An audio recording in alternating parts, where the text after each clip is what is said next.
నమస్కారం అండి. ఓం నమ శివాయ. ఓం నమో వెంకటేశాయ. మిథున రాశి 2025 వార్షిక ఫలాలు చూద్దాం. మిథున రాశి మనము గ్రహస్థితి చూసుకుంటే లగ్నంలో గురువు, మూడో ఇంట్లో కేతు, తొమ్మిదో ఇంట్లో రాహు, పదో ఇంట్లో శని. ఇది మీ గ్రహ పరిస్థితి. గ్రహ పరిస్థితి అంటే మీ కండిషన్. అంటే ఏ కండిషన్ దేవుడు మీ ముందు పెడతాడు ఈ సంవత్సరం.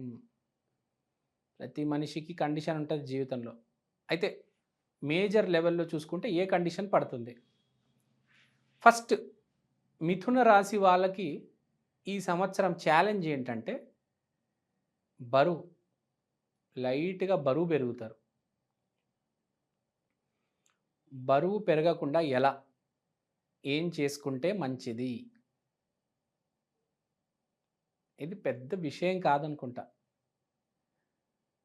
తిండి మానేస్తే, తిండి తగ్గించేస్తే ఆటోమేటిక్ బరువు తగ్గిపోతారు కదా. పెద్ద కండిషన్ ఏం లేదు ఫ్రాంక్గా చెప్పాలంటే. ఇంకా వీళ్ళకి ఇంకో కండిషన్ ఉంది. ఏంటంటే అన్ఎక్స్పెక్టెడ్ పీపుల్, అంటే తెలియని వాళ్ళందరూ ఎక్కడెక్కడి నుంచో జనాలు మీ ముందుకు వచ్చేస్తారు. అంటే కొత్త కొత్త వ్యక్తులతో మీకు పరిచయం అవుతుంది. ఏదో 10 సంవత్సరాలు 15 సంవత్సరాల ముందు స్కూల్లో కలిసాము, వాడు సడన్గా మీ ముందుకు వస్తాడు. మీ ముందుకు వచ్చారు, ఈ వ్యాపారం పెడదాంరా, ఇది నేను ఇట్లా కార్పెంటర్ వ్యాపారం పెడదాము, ఒక 2-3 కార్పెంటర్ని హైర్ చేసుకొని ఒక కంపెనీ పెట్టేద్దాము, ఇట్లా కబోర్డ్లు, డోర్లు, విండోలు, ర్యాకులు, టేబుళ్ళు, కుర్చీలు చేద్దాము అని సడన్గా మీ ముందుకు వచ్చేసి వాడు ఒక డీల్ పెట్టేస్తాడు, ప్రపోజల్ పెట్టేస్తాడనమాట. ఎవడో మీకు తెలిసినోడే, ఎప్పుడో మీరు వాడితో కలిసి ఆటలాడుకున్నారు, తొక్కుడు బిల్ల ఆడుకున్నారు, అష్టాచమ్మ ఆడుకున్నారు. వాడు వచ్చేస్తాడు సడన్గా. అరే వీడేంద్ర ఇట్లా వచ్చాడు, 10-12 ఏళ్ళు అయింది, ఇప్పుడు దాకా కనపడలేదు, మాట్లాడలేదు, ఫోన్ చేయలేదు, వీడు ఎలా వచ్చేసాడరా? అది కూడా వచ్చి ఇంత పెద్ద డీల్ పెట్టేశాడు, ఇంత పెద్ద ప్రపోజల్ ఇచ్చేసాడు ఏంటి అని అనుకుంటాం. అలా జరుగుతుంది. మనకు జీవితంలో ప్రతి 7 సంవత్సరాలకి మనుషులు మారిపోతారంట. పోయిన వాళ్ళు మళ్ళీ వస్తారు, వచ్చిన వాళ్ళు మళ్ళీ రారు. అంటే రొటేషన్ జరుగుతూ ఉంటుంది. సో ఈ సంవత్సరం మీకు ఎవరెవరో పరిచయం అవుతారు. అరే నా ఫ్రెండ్ సర్కిల్ బాగాలేదు, నా ఫ్రెండ్స్ అందరు ఎవరు హెల్ప్ చేయట్లేదు, అందరు పిసినారాలు ఉన్నారు, అందరు మనీ మైండెడ్ ఉన్నారు అని అనుకుంటున్నారు కదా. ఈ సంవత్సరం మీ ఫ్రెండ్స్ మీకు బాగా హెల్ప్ చేస్తారండి. మిథున రాశి వాళ్ళకి ఈ సంవత్సరం ఫ్రెండ్స్ వల్ల చాలా లబ్ధి పొందుతారు. ఏ లబ్ధి పొందుతారు? ఆర్థికంగా మీరు బెనిఫిట్ అవుతారు మీ ఫ్రెండ్స్ వల్ల. సో మీరు రుణపడి ఉండాలండి, ఒక గ్రాటిట్యూడ్ అనేది చూపించాలి. ఫ్రెండ్ దొరకడం చాలా కష్టమండి ఈ రోజుల్లో. నిజంగా ఎవరికో, అది కూడా ఒకరో ఇద్దరో మంచి ఫ్రెండ్స్ దొరుకుతారు. ఫ్రెండ్స్ దొరికిన వాళ్ళు ఎవరు ఉన్నారండి నాకు తెలిసి? బాగా అదృష్టవంతుడు రాముడు ఫ్రెండ్ హనుమంతుడు. ఫ్రాంక్గా మాట్లాడుకుందామంటే అలా అందరికీ దొరుకుతారా? రాముడిని బాగా ఆరాధించే వాళ్ళకి బేసిక్గా మంచి ఫ్రెండ్ దొరుకుతాడు ఎప్పుడైనా. అందరికీ దొరకరండి ఫ్రెండ్స్. మోసం చేసే వాళ్ళే ఎక్కువ ఉంటారు, గుర్తుపెట్టుకోండి. మంచోళ్ళు లేరు అని చెప్పడం లేదు, ఉన్నారు, కానీ అందరికీ దొరకరు అని చెప్తున్నా. కొంతమంది వెరీ లక్కీ పీపుల్ వాళ్ళకి దొరుకుతారు. అంటే మనం ఏది చేస్తే మనకు అదే జరుగుతుంది కదా. మీరు మోసం చేస్తే మీకు మోసమే చేస్తాడు, మీరు మంచిగా ఉంటే మీకు ఆటోమేటిక్గా అందరు మంచినే చేస్తారు. సో బేసిక్గా ఇది పాయింట్. ఫ్రెండ్స్ బాగా హెల్ప్ చేస్తారు, అదైతే పాయింట్ టు బి నోటెడ్. తర్వాత ఆరోగ్య విషయంలో చెప్పాను కదా, ఆరోగ్యం కొంచెం బరువు పెరిగే ఛాన్స్ ఉంది, కొంచెం కంట్రోల్లో ఉండండి. స్వీట్ అస్సలు తినొద్దు. నెక్స్ట్, ఇప్పుడు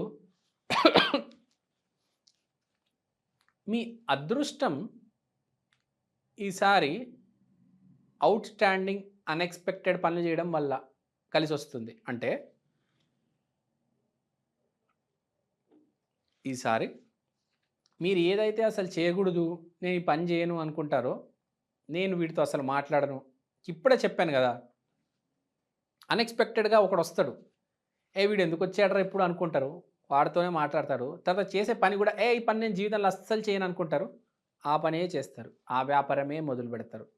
ఈ జాబ్ నేను చేయనబ్బా! ఆ జాబే చేస్తారు. ఆ జాబే కలిసొస్తుంది.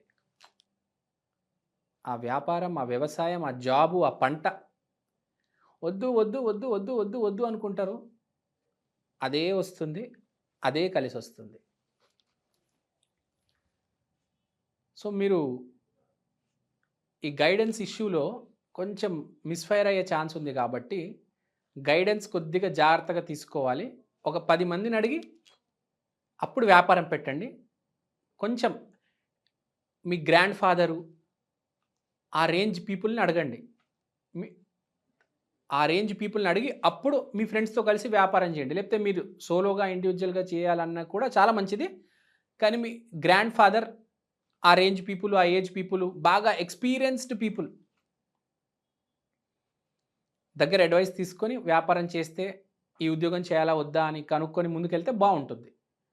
తర్వాత పేరు విషయంలో అరే! వీడు పని చేస్తున్నాడురా అని మంచి పేరు తెచ్చుకుంటారు. విపరీతంగా పని చేస్తున్నాడురా నాయనా అసలు గొడ్డురా బాబు వీడు. గాడిదలాగా పని చేస్తున్నాడు అసలు పగలు రాత్రి పని చేస్తున్నాడు వీడు. అబ్బబ్బబ్బబ్బా! ఏం పని చేస్తున్నాడురా నాయనా మంచి పనిమంతుడు వీడు. సో, సింపుల్‌గా చెప్పాలంటే బావుంది ఈ సంవత్సరం మీకు మిథున రాశి వాళ్ళకి. ఓవరాల్‌గా ఒక 100కి 85 మార్కులేయొచ్చు. మంచి ఫ్లయింగ్ కలర్స్‌తో పాస్ అవుతారు మీరు. అన్ని రంగాల్లో పాస్ అవుతారు. వ్యాపారం గావచ్చు, జాబ్ గావచ్చు, ప్రేమ వ్యవహారాలు గావచ్చు, పెళ్ళిళ్ళు గావచ్చు, అంతా మంచిదే. ఈ సంవత్సరం పెళ్లి చేసుకునే వాళ్ళకైతే మంచి భార్య వస్తుంది. పాజిటివ్‌గా మాట్లాడే భార్య వస్తుంది. అది గుర్తుపెట్టుకోండి. ఆ పాయింట్ టు బి నోటెడ్. మంచి ఆవిడ, పాజిటివ్‌గా మాట్లాడే ఆవిడ వస్తుంది. చాలా అంటే మాట చాలా చాకచక్యంగా అంటే అవతల వాడిని హర్ట్ చేయకుండా జాగ్రత్తగా మాట్లాడే అమ్మాయి వస్తుంది. అమ్మాయి మంచిదా? పిచ్చిదా? అని నేను మాట్లాడడం లేదు. కానీ మాటలు మాత్రం సూపర్ మాట్లాడుతది. అందరిని కన్విన్స్ చేస్తది. మీ ఫ్యామిలీని హ్యాపీగా ఉంచుతది. మిమ్మల్ని హ్యాపీగా ఉంచుతుంది. మీతో కూడా చాలా జాగ్రత్తగా మాట్లాడుతుంది. సో, అన్ని రకాలుగా బావుంది. ఎస్పెషల్లీ పెళ్లి ఎవరైతే చేసుకుంటారో వాళ్ళకి బావుంది. సో, మంచి రాశినే ఈసారి. మంచి ఫలితాలు. పరిహారం గురించి మాట్లాడదాం. పరిహారం ఏం లేదు. విష్ణుమూర్తి దేవాలయం, విష్ణు సహస్రనామం. దీని మించి పరిహారం లేదు. ఇది చేసుకోండి అంతా బావుంది. ఏ బెంగ పెట్టుకోవద్దు. Super duper enjoy. Kill it man. Thank you అండి. Thank you so much. శ్రీమాత్రే నమః.